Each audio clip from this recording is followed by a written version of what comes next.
Hello, everyone. I think I'm live now. I haven't done this in a little bit. Give me 1 second here while I check the setup.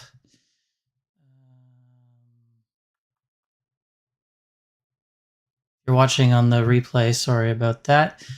Yeah, I think we are okay. Let me know if you are watching and can hear me and see me okay. Oh yeah, looks like we got a couple people here. We got Johnny, Sam, Greener, David.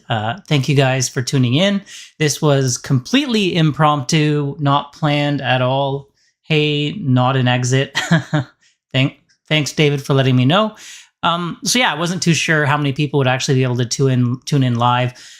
Being honest, I just mostly did this because I haven't talked to you guys live in a little while, so I figured why not? I'll take any excuse to hang out with a few people. Hey, Peter, thank you for tuning in. So what happened today was that Rocket Lab released on their website the payload guide for Neutron. And I'm going to be completely upfront that a lot of this is probably going to be over my head, but I still do think it's fairly interesting and some pretty cool stuff in here, so I wanted to go through it all with you. This is kind of the document, if I understand correctly, that customers or prospective customers look at to, learn about the vehicle and integrate their satellites into it and all the technical details. So there was, I have missed you specifically, Johnny. Thanks for hanging out. So yeah, some interesting stuff came out of this that I figured I would just go through with you guys and share. Let's jump right in. And obviously, I'd love to hear your thoughts, how you're feeling about the company. And I just noticed my head is kind of blocking the comments, which is not ideal. Let me see if there's any way I can change this. Man, I need to get more familiar with this software. I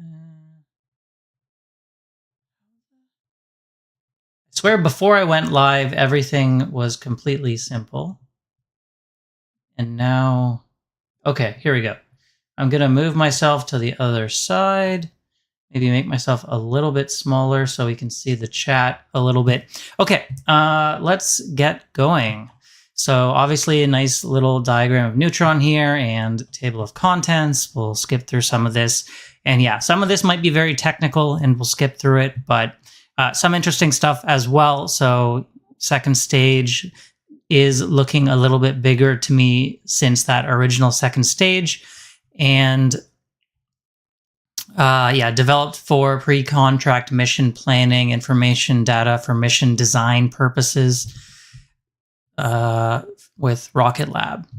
So some pretty standard stuff here. They can accommodate single and multi-satellite constellation deployment, blah, blah, blah. 13 kilograms to low Earth orbit with downrange barge landing. So that is what we'd heard previously. 15,000 kilograms expendable, aka 15 tons. And 2,000 lunar injection orbit, translunar injection.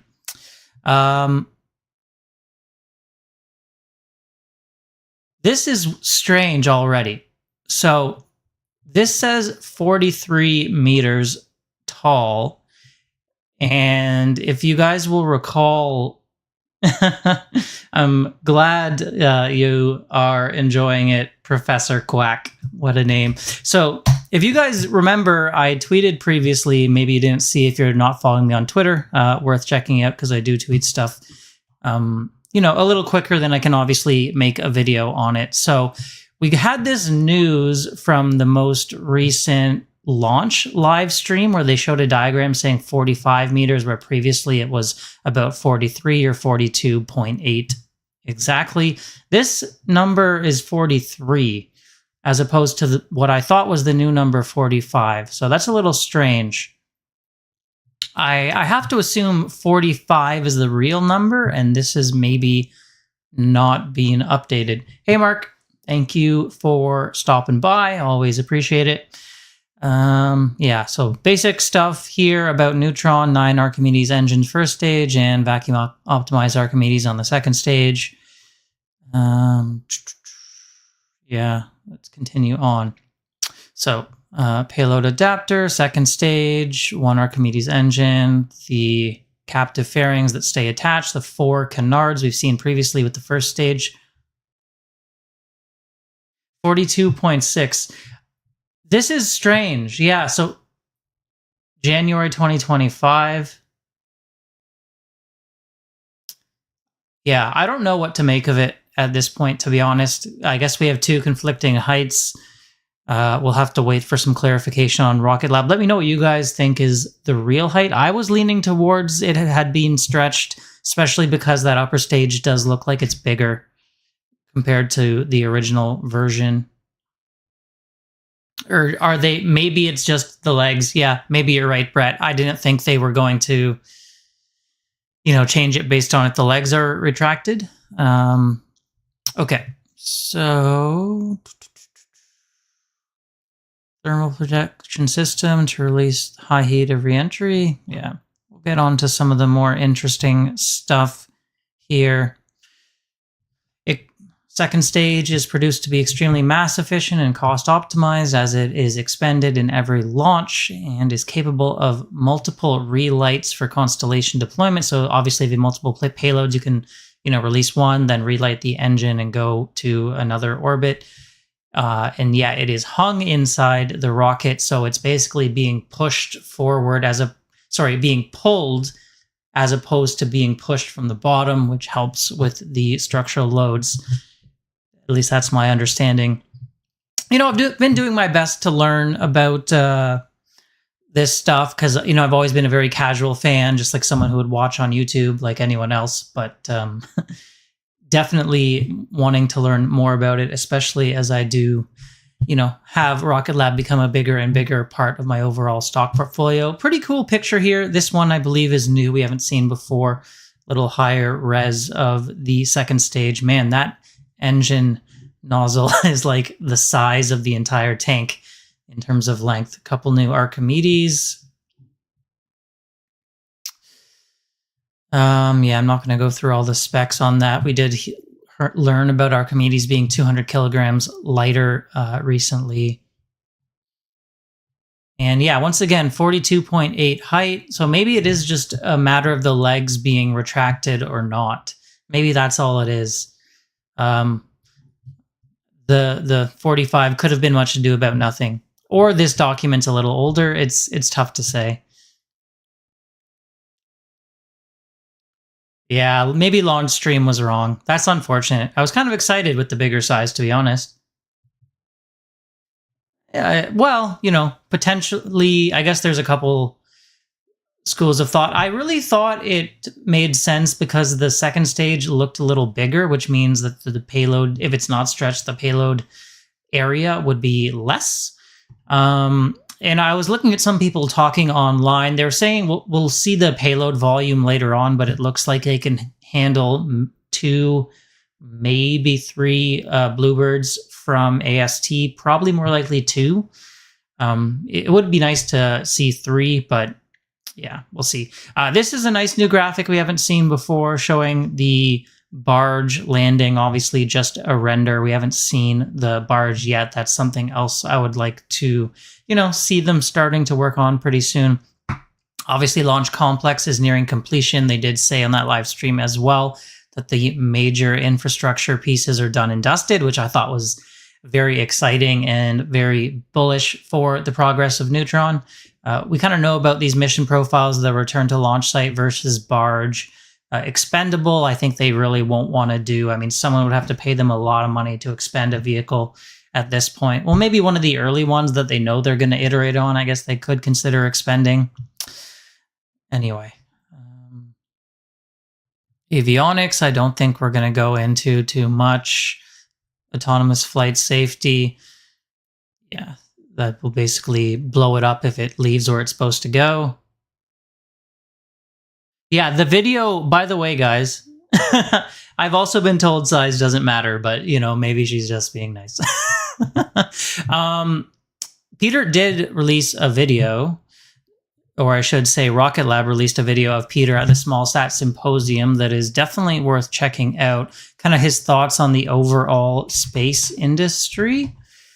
I know we're kind of jumping around a little bit, but I do like to kind of react to what chat is talking about as well. So if you want to check this out, go to Rocket Lab's Twitter page or X page, if you want to call it that. You can click on this link. It's like a half-hour watch, I think, and he talks about his thoughts on the overall industry, where things are headed, what might happen in 2025 and beyond, and interesting stuff.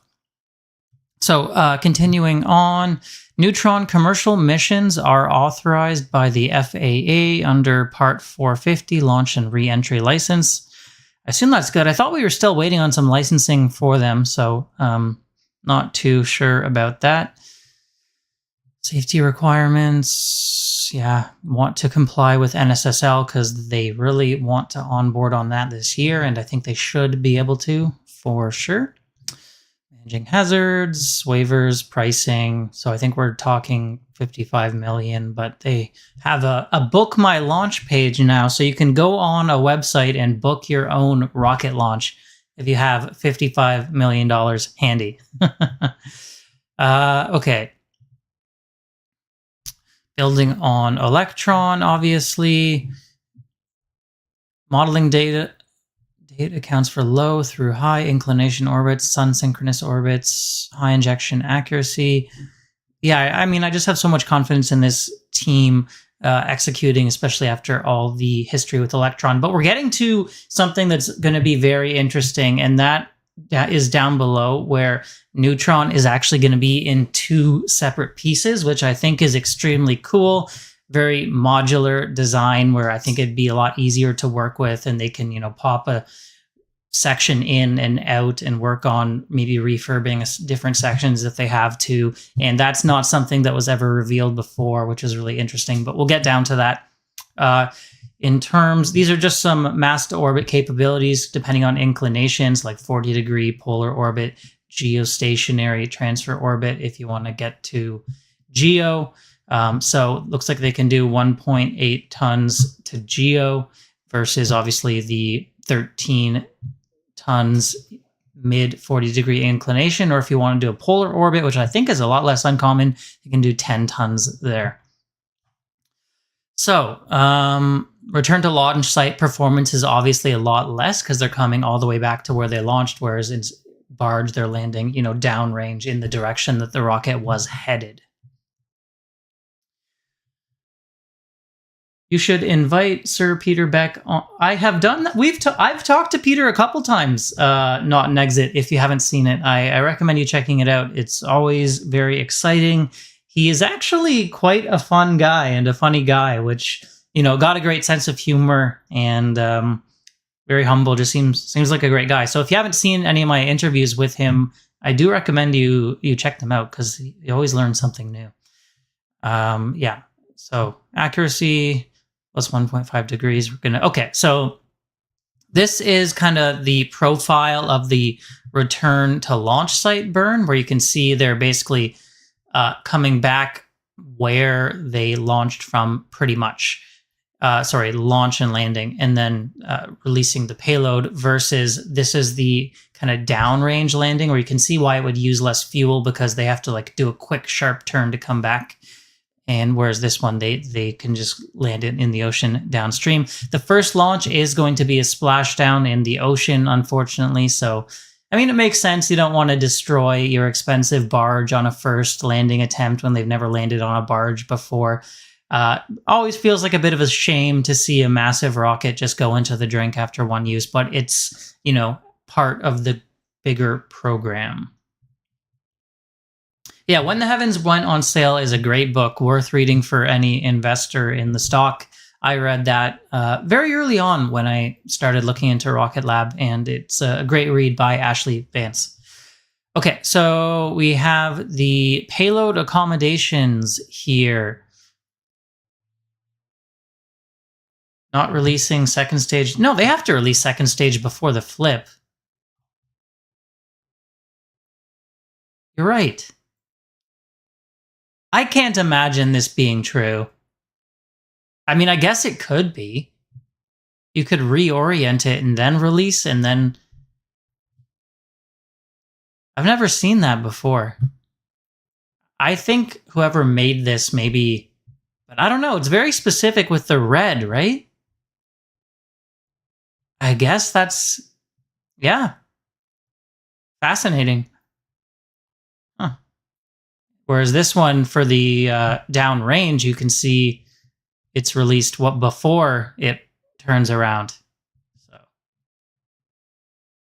I think you're correct, Randall. At first, I thought there's no way they would do that, but because I haven't seen that before. But that is very interesting. I did not expect that either. Obviously, same with splashdown, same profile, but it just lands in the ocean. They will try to kind of hover like right above the water as kind of like a practice for landing on a barge. And hopefully, if they do decent on that first launch, maybe we'll see a barge landing not soon after. If there's a big issue with their practice landing, the hover landing on the ocean, then maybe we see it happen a couple more times and, you know, we lose a couple more neutrons into the ocean.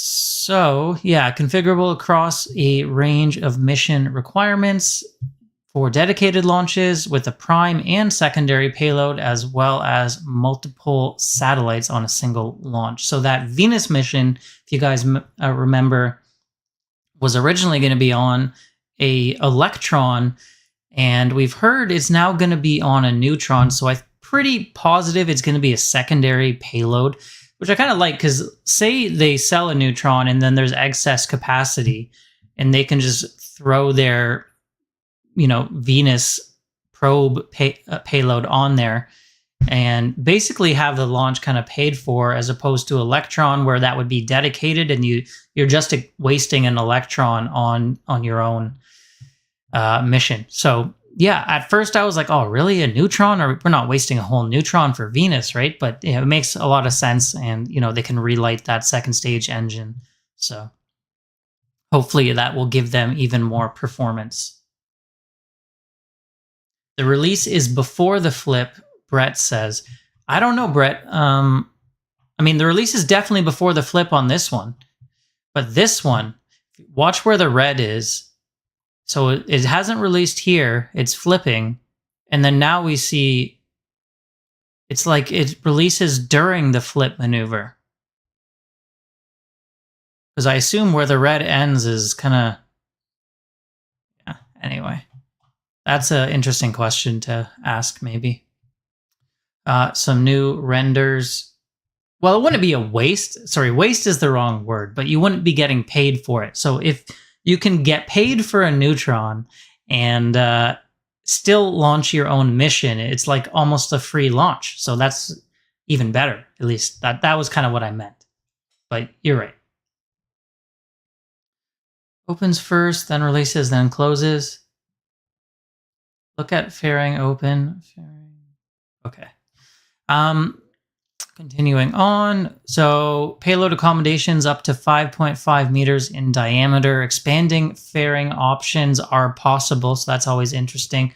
Could maybe do like a bigger hammerhead fairing or one of those. We saw it on Neutron once, so they had like a little bubble out the side of the fairing to accommodate slightly larger payload, which I thought looked super cool. Oh, sorry, long day, guys. Upon completion of Stage 1 ascent, Neutron's fairing opens. Stage 2, an integrated payload is then released, and Neutron's fairing is closed to enable the launch vehicle's reorientation towards Earth. So that's kind of... Yeah.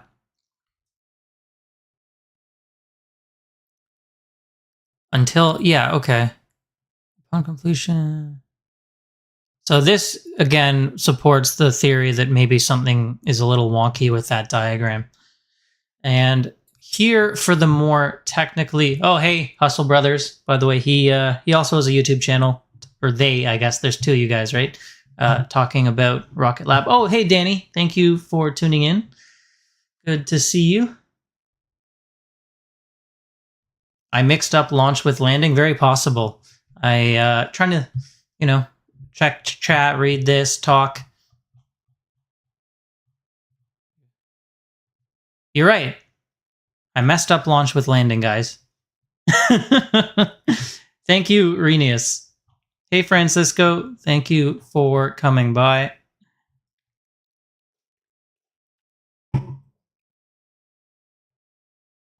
Well, unfortunately, there's no editing these videos live, so I guess we can all see me make that mistake in the replay if anyone ever watches it. So for the more technically inclined, we can see the payload fairing volume here. And I do want to get to the part where there's different pieces. I'm not going to go into all these little details. Electrical connectivity interfaces, not going to go into that. Environments. Yeah, the diagram was fine. Neutron can also accommodate cargo and crew requirements for missions to the ISS. That's a that's an interesting detail. Obviously, still needs to be crew rated, and they've always said they plan on doing that eventually. It is exciting, though. I am getting very excited by just the progress we're seeing Neutron make now from the coverage on that launch recently and seeing this come out. It feels like it's getting real, and they're revealing these two separate parts of it. I feel like in the new earnings call coming up in a few weeks, maybe we'll see some pretty exciting pictures. I can't wait to see it. Where's the likes, people? Hey, Daniel. And Dustin, I always recognize your name over on the Facebook group.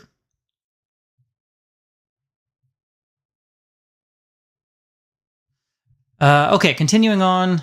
Yeah, load factors we're not going to go into, and vibrations and all that kind of stuff. But you can see all the technical details if you were someone who was like an expert on this stuff, which I am not, would really be able to dive into it. And it's a lot of information for the customers who are actually building the satellites and want to make sure they survive properly and connect properly and all that stuff. Acoustic environment, of course. Expected acoustic loads to the payload. That, again, could be interesting to compare with the Falcon 9, but I don't have a reference in my head. So we'll go through all that. Inner surface temperature, interesting stuff. Gets higher later on. Makes sense.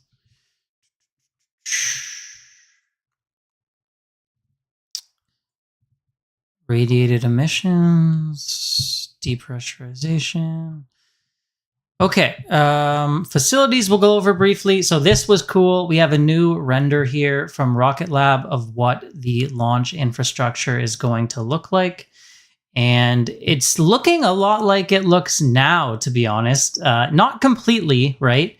But it's starting to get there. So obviously we have our water tower, which is like the initial point of reference I always look at. They've already put in tanks. I should really, maybe I'll see if I can pull up a picture of Wallops, but they have these tanks going in. This tank, I believe this tank farm is it in or is it going in? I have to double check that. And I think this is the second stage test structure. So it's starting to look, look pretty good. They haven't obviously poured the concrete down here. They're not worried about re-landing the first attempt anyway, or returning it to launch site. So I don't think they have permits for that sort of thing. But yeah, the structures are really coming together. And yeah, here we have the zoomed out image where you can see some of the tanks going in. Does use a pusher rod for SAGE separation. I couldn't tell you that one, my friend. Here is the Mid-Atlantic Regional Spaceport Payload Processing Facility. So I assume this is where they get the payloads ready to integrate into Neutron. And then we've seen these pictures of their composite machine before, biggest in the world for manufacturing the structures of Neutron at the Maryland complex. Not that far away. We've heard that they're starting to bring in Neutron parts via barge recently. So, hopefully there's been more and more stuff arriving. We saw that because there was community notices about barges coming and potential impacts to traffic locally and things like that. Archimedes engine on the test stand. So headquarters, obviously not in Wallops, but they're just kind of showing all their facilities here. Engine development in California, the old Virgin Orbit facility. Launch operations. Standardized 24-month integration and launch schedule for Neutron in the commercial market. The activities accomplished in this time are shown in figure 31. Oh, we have after 19 with the super chat. Thank you so much, buddy. I do appreciate it. You are a channel member as well, have been a big supporter for quite a while. How's things in Germany? I have to say, over in Canada, it's pretty freezing right now. Yeah, but thanks for the support. Very much appreciated. And by the way, guys, we do have 100 viewers here live. If you happen to not be a subscriber, if you're interested in Rocket Lab and investing in space stocks in general, we very much appreciate any subscriptions. It always helps out a lot. Okay. Continuing on, so now we're looking at the clean room process for integrating the payload onto that second stage.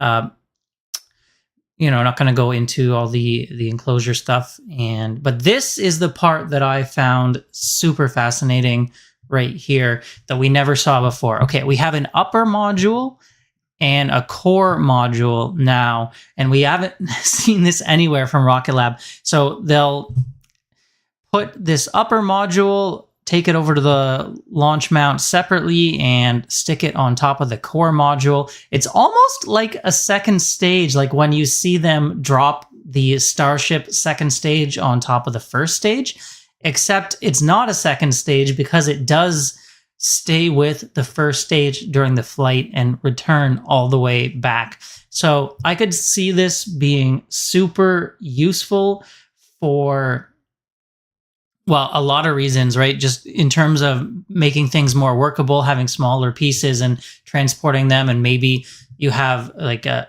issue or you want to refurbish the upper module at the same time as the core module, and you can have them, mounted differently and people working on the different sections. Or maybe you have an upper module ready to go with a payload already inside, and you can just stick that on there as opposed to sticking in the next second stage separately. I mean, there's a lot of possibilities here. I guess it must be based on this diagram. To me, it looks like, so they put the payload inside before they actually made it to the core module. So fascinating stuff.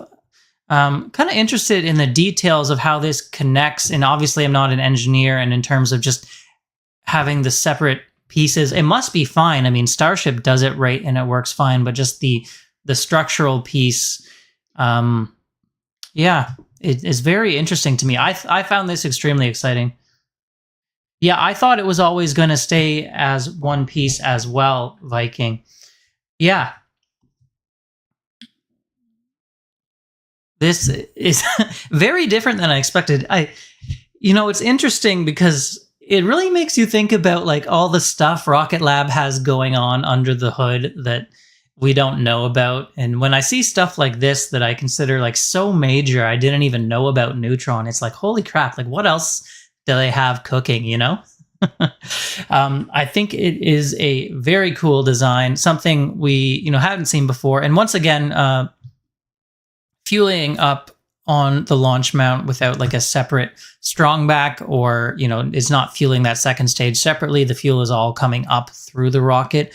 So they don't have to deal with the strong back that the Electron and a lot of rockets do, where it goes, tilts it from horizontal to upright. It'll always be upright. That was actually a question I asked Peter in my last interview with him. And he said, yes, we're going to keep it upright because it's, easier to work with that and cheaper in terms of the infrastructure, obviously.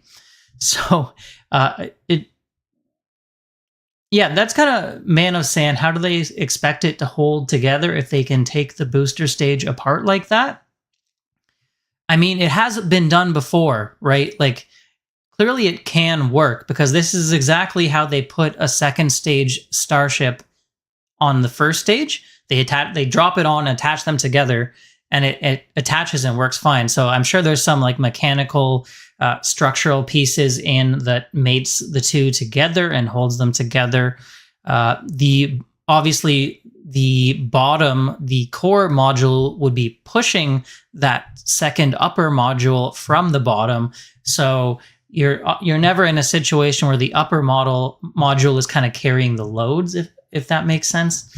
It should be pushing up from the bottom, but this is me, a complete layperson, talking here. So I'm doing my best to learn, as I said, and I very frequently learn from the guys in chat. Johnny, yeah, I'm pretty sure it's not zip ties holding this thing together, but that would be pretty funny. If they encounter an issue during count requiring access to the core module, they have to demate everything. I suppose that could be true, yeah.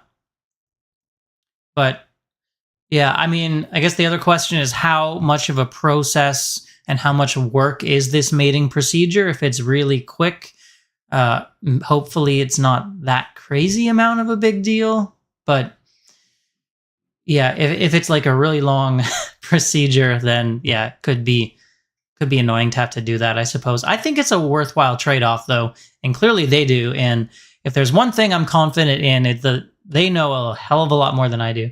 So, hey, Cray, thank you for swinging by, as well as Matthew. Thank you guys for joining. So we were just talking about this very cool structure that Neutron has. I don't think I've seen this before in any rocket. I mean, we haven't seen that many reusable rockets to begin with, but yeah, interesting stuff. Overview of the Mars facility. So, you know, not that fascinating. And the transport enclosure for that payload, and then the payload adapter it's sitting on. So I guess, you know, to make sure the payload is safe. Encapsulated in a shroud. Encapsulation within this enclosure enables the spacecraft cleanliness requirements to be satisfied prior to flight during transport and integration process. It's just feeling a lot more real to me right now. Neutron being ready. Yeah, well, I'll take your word for it, Dave. As I said, you know, it's all speculation on my part. By the way, I'm wearing my my funny Electron T-shirt. Made this one. Yeah, I always like to have fun. Thanks for tuning in, by the way, Dave. Always interested to hear your takes. Clearly a very knowledgeable guy. Worked for NASA for a long time. Then we're seeing just their other facilities here. We saw this previously. And what else do we have? It's probably most of it. I say make it easier and less expensive. That modular between the tanks. I would imagine so, man. If we can kind of put this tab next to. So if you for reference where the cutoff is, there was a diagram of the whole Neutron further up. Where are we?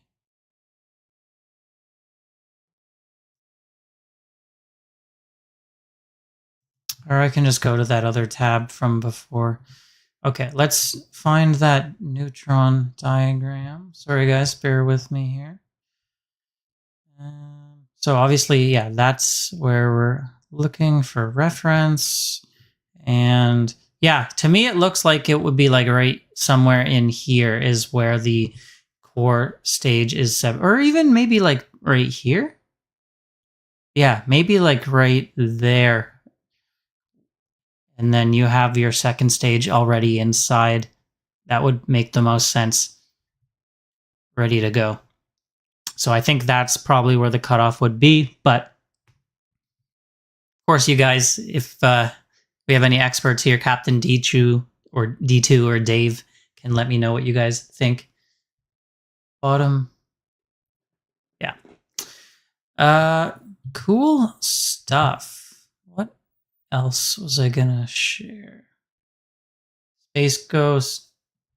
Yeah, this is the upper state. Well, this, I know it's faded out, but that's like mostly the whole thing. What link did Space Ghost post, Francisco?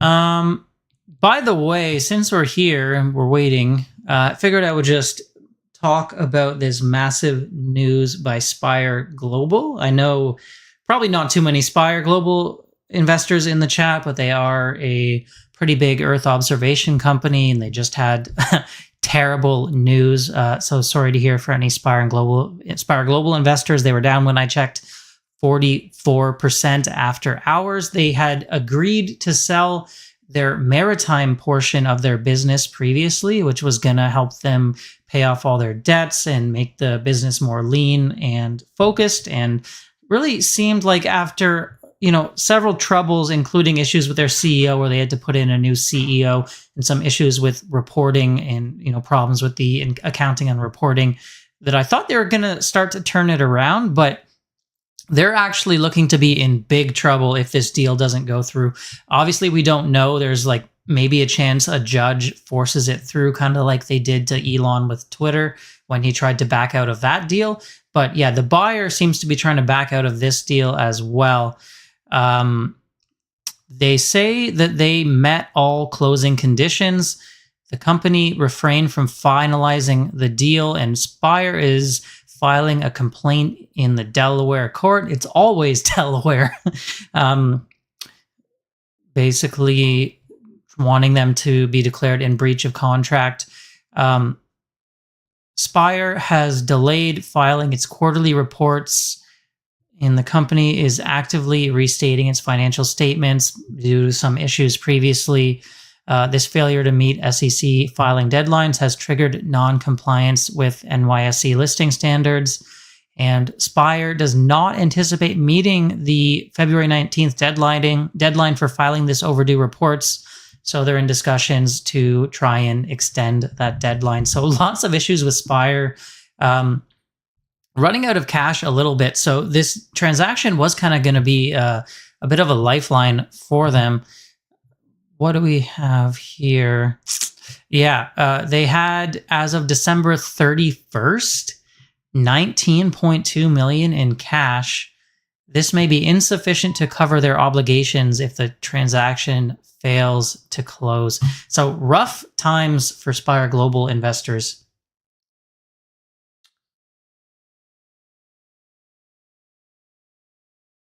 Oh, thank you once again, Nick. Yeah, another one of the regular supporters.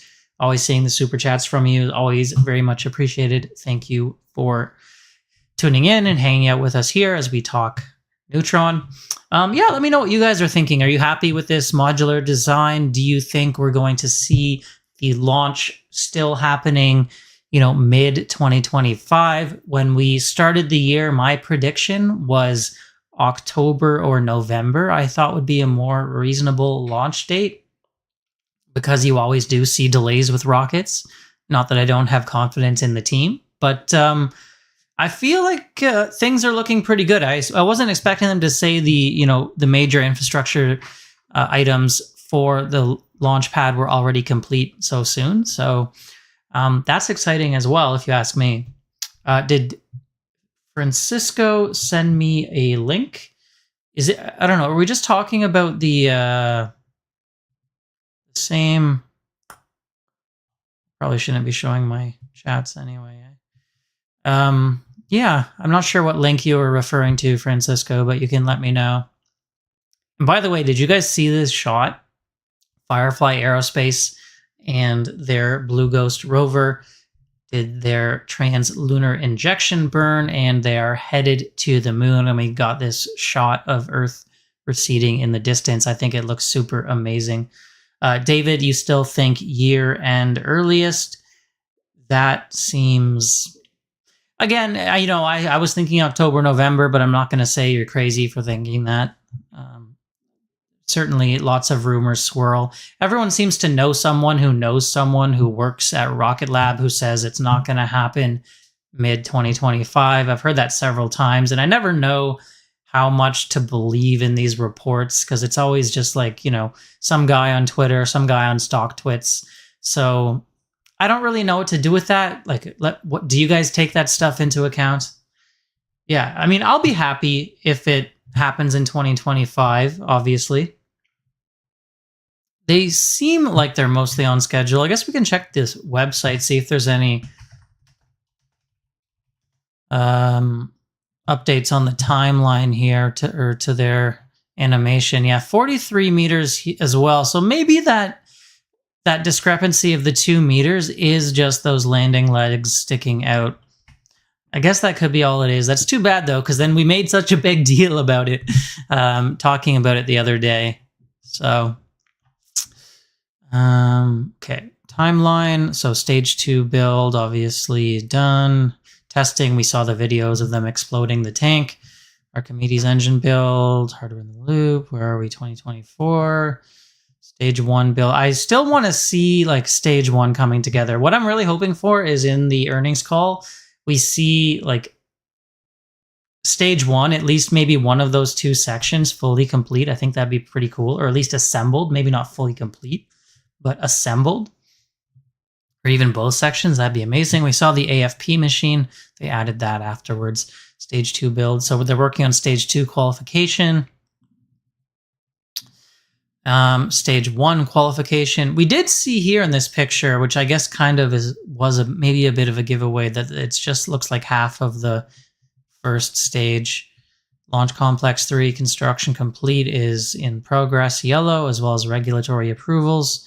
So going forward, what we need is stage 2 static fire, stage 1 static fire. And yeah, you can see it's updated. So they just have that core module of the first stage here showing, as opposed to both stages. So the interesting thing here is, though, this picture doesn't look like it's updated because they're integrating that afterwards. But, you know, either way it works. Vehicle integration, wet dress rehearsal, and then launch. So we do still have several items to be completed, but progress definitely being made.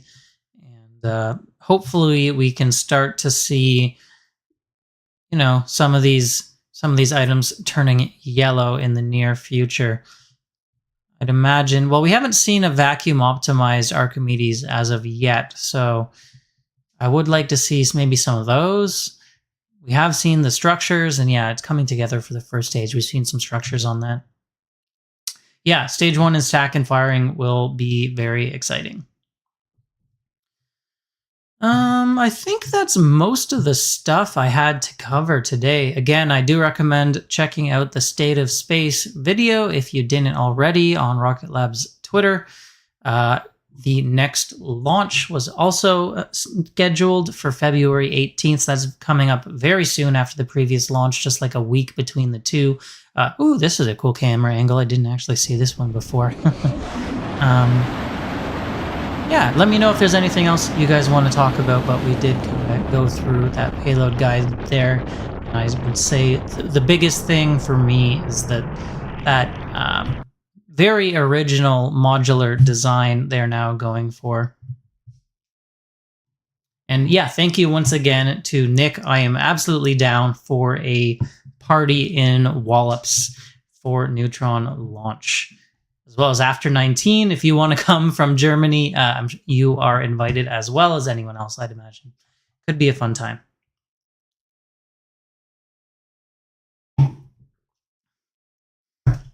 Oh, you just found the document now? Yeah, it does get pretty technical, Danny, depending on your level of literacy with these things. Oh, I guess I should probably...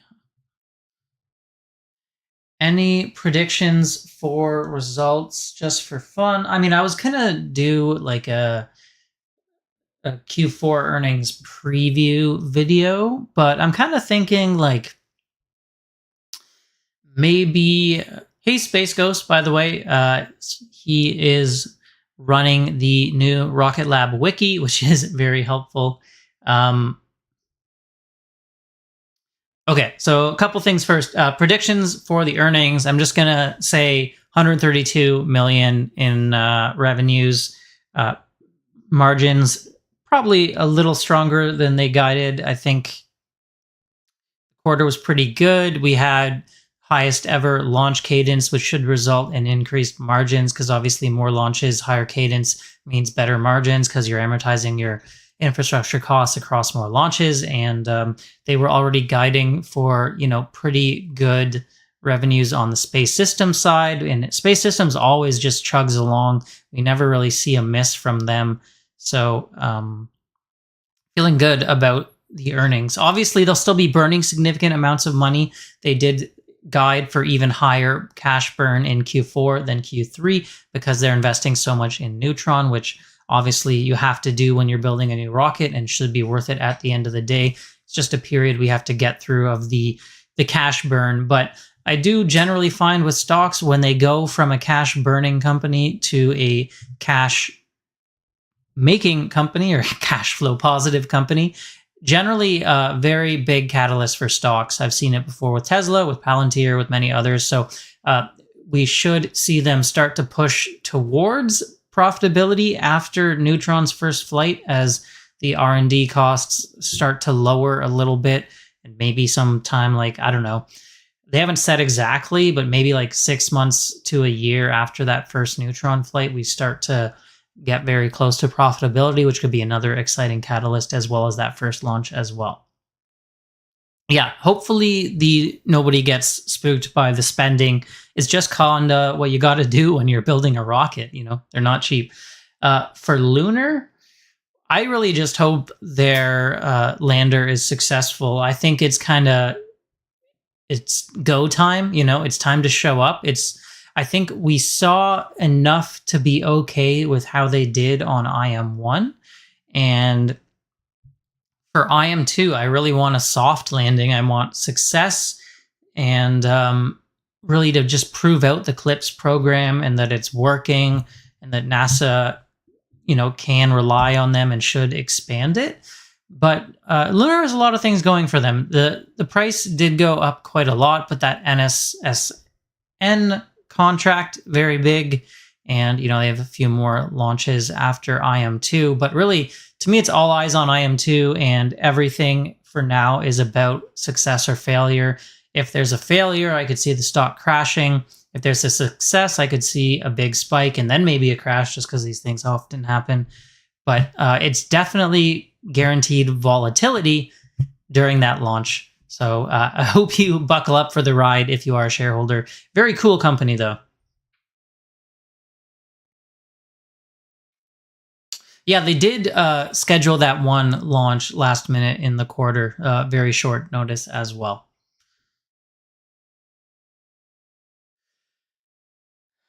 Yeah, B-worthy. I did kind of address that previously. I'm thinking Neutron first flight more like October, November, but yeah, it'll remain to be seen on that one. In terms of reaction wheels, Scott was saying it may have to be disclosed because the revenues will come to a certain number, maybe in Q1, I think it was. But to me, that's just 100% in Amazon is the customer. So I'm more interested in seeing the actual revenue numbers for the reaction wheels, because they would have to break that out at a certain point if the revenue gets to a certain level, as opposed to officially revealing it's Amazon. To me, it's we already know it's Amazon. So what if we officially find out it's Amazon?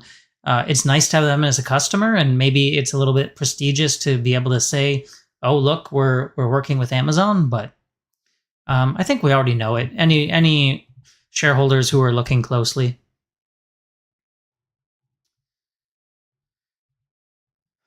I have no cash right now in terms of buying stocks, as I've said in other videos. So no new shares for me, unfortunately. But yeah, anyone wants to let me know if they're making any trades. Always love to hear it. Any options, buying calls, selling calls, buying puts, selling puts, buying shares, selling shares. Always interested to hear what people are up to. I did have to sell some shares for the house, not that many, but there was some, and just holding for now for the rest. It feels like it's gone very high to me, I think long-term, Rocket Lab can absolutely be one of the big space companies of the future. They have the leadership, they have the technical expertise and the vision and the execution, but that doesn't mean there won't be ups and downs along the way. You know, we could very well be in an up right now, like what, 6x plus since the lows. So yeah, if you look at the price to sales ratio and stuff like that, I understand, you know, there's definitely a lot more to stocks than just looking at price to earnings, price to sales, but it's something to think about. Just posted something about their radios. Congrats on the house. Thank you guys very much. A few months before we are moving in. Let's see what Francisco said. Rocket Lab did post. Oh yeah, their X account has been quite busy lately. Featured at the, this isn't Everyday Astronauts Awards, right? No. R&D 100. New commercial products, technologies, and materials from across the globe.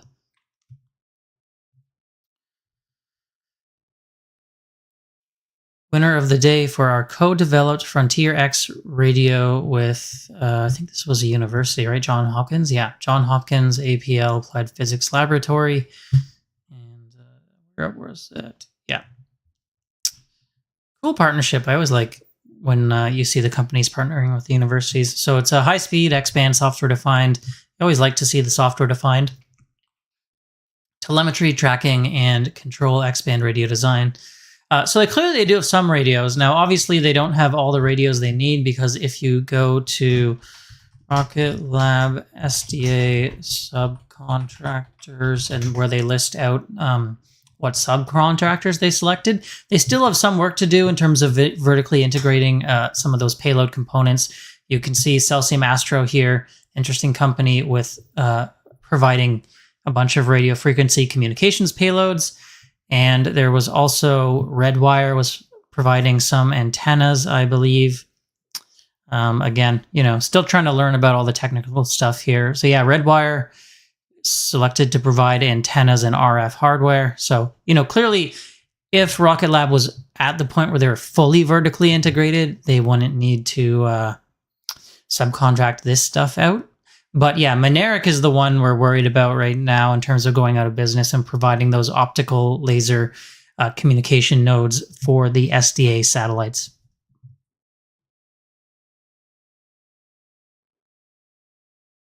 Any thoughts on Rocket Lab's share price volatility? I mean, it was just a red day, you know.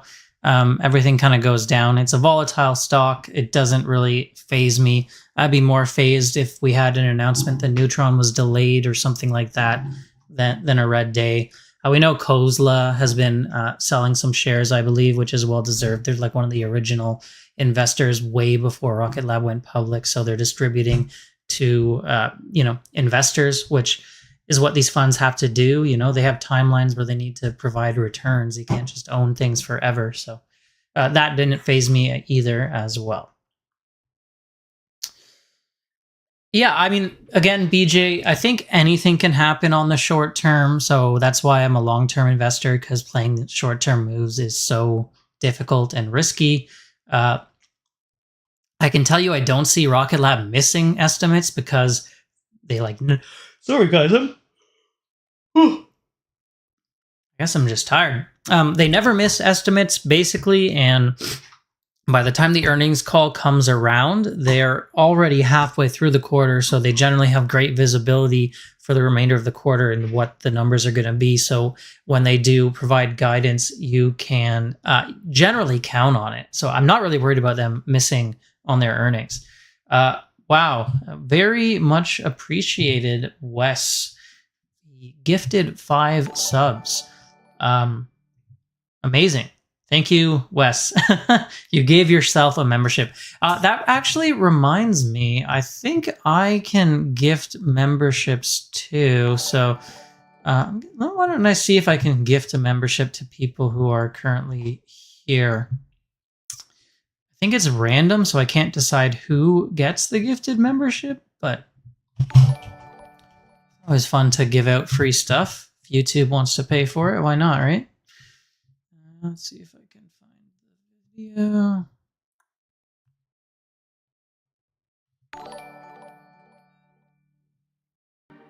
Architecture and interior design. I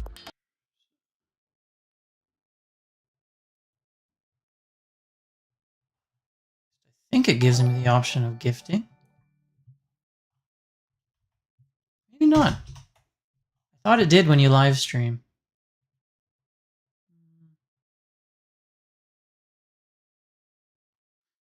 Oh, sorry guys.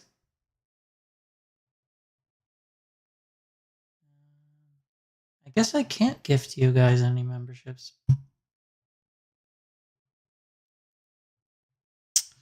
really thought I could. Next time. It's okay. Wes already gifted for several people. Welcome aboard to the channel members, Wes, as well as Leo, John, Robert, Matt Jung. All of you, welcome aboard and thank you for your support. Although it was, I guess, mostly Wes. Repurchased some Rocket Lab shares, well above what 9K now. Yeah, I'm at like, it's either, so I had to sell some. I was above 15,000. I think I'm like 14,000, maybe 14,500. I've basically said I do want to get back to 15,000 at some point.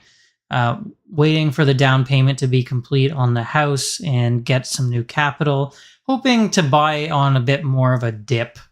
I have no problems being patient when it comes to investing, but yeah, I do want to get to that number and, you know, potentially beyond one day. So obviously love the company. Tim Photo 91, thank you for subscribing. If you guys are not a subscriber, be like Tim and hit that button. It'd be much appreciated. By the way, wild stuff I was just seeing in the channel analytics. I don't know if you guys care about this, but so we recently hit 1 million views on the channel, which I thought was a pretty cool milestone. Couldn't believe it. And then I looked at the revenue numbers and I was like, wow, 1 million views doesn't pay that much. Anyway, sorry, I'm not going to complain, but whoa, Wes, you do not need to do that, my man. Jeez. You are too good to me. Wow. Hey, Philip. Yeah, we just went over the whole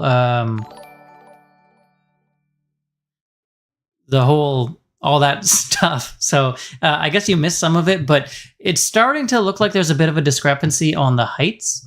Wow. Okay, who do we have new here? We have AR, Walden Holes, Alien. Trying to see if that was somehow dirty.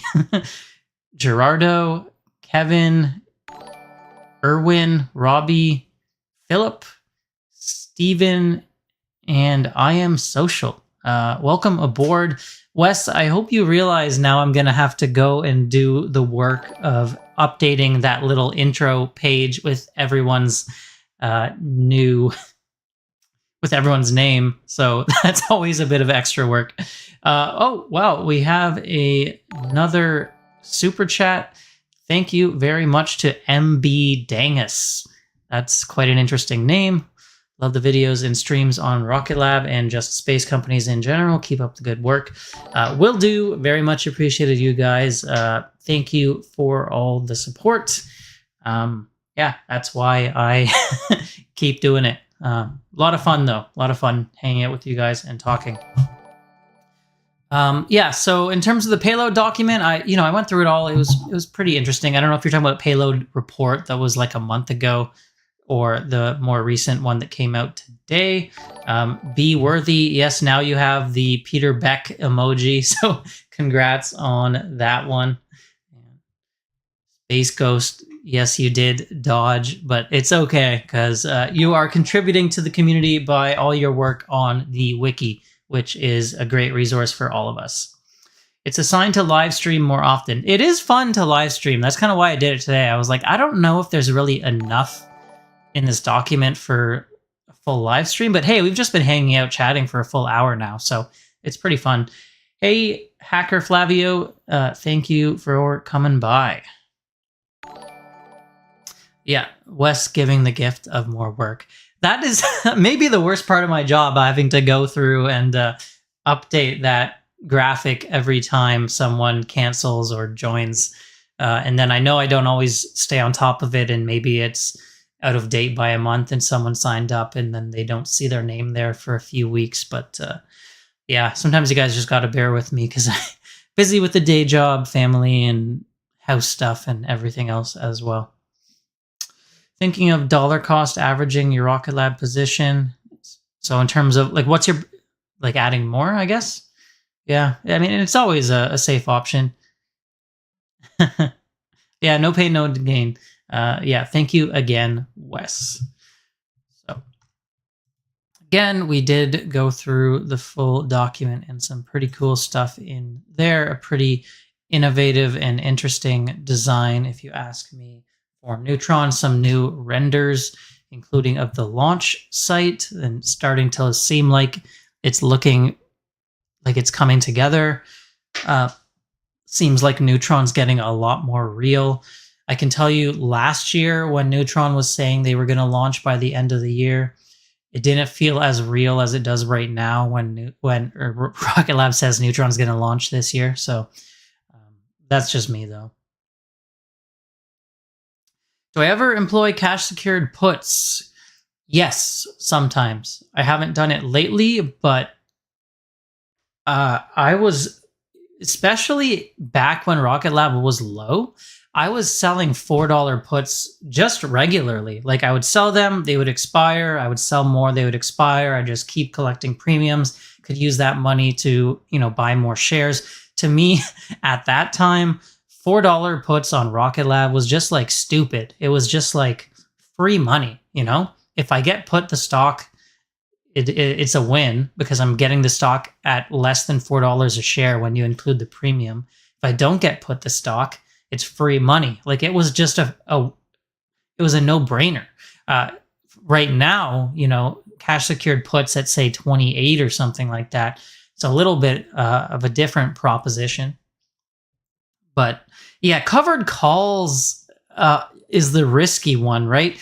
We know people who thought Rocket Lab was high at 15, sold out of the money calls at like 20 or something, and they're not very happy right now. So I guess the thing with covered calls is you never know. Like there's situations where I'll do it and situations where I won't. It does seem like with the stocks kind of leveled off. And I guess the term really matters as well. Like if you sell covered calls for like $38 or $40, and we're talking, you're confident that's going to expire before Neutron launches, that's probably pretty safe. I could see maybe doing that, although I would hate to have my shares called away from me. But if you're talking like 2 years out, I mean, who knows with this company? They just went from 4 to 30. Like, yeah. So if you sell covered calls at, 45, 2 years out, like I don't know about that one. Yeah. Do I feel like Spire's trouble ends up being good news for others like Blacks? See, the thing is, again, Dave, like I'm not an expert on Earth observation so much, but yeah, Spire was a different one because they use the radar, right, to see through weather, see at night, SAR, I believe, and I thought Black Sky was more optical. I mean, I know Planet is mostly optical, although I guess they're doing some other wavelengths for the, methane emission detections and carbon emissions and that kind of stuff. I suppose it could be, but Spire's big thing is weather, I believe. And I don't really know if that's the market that Planet or Black Sky are looking at. They're more like Black Sky's more defense oriented. Planet's more, again, Earth observation, climate, seeing those kind of things. So maybe it's a minor win for some other companies, but yeah, I'd rather not see Spire go out of business. I'm not a shareholder, but yeah, I think it would be sad to see. Near infrared. Okay, thank you, Be Worthy. You have proven yourself worthy. Thank you, Lee Julia. I also wish you the best.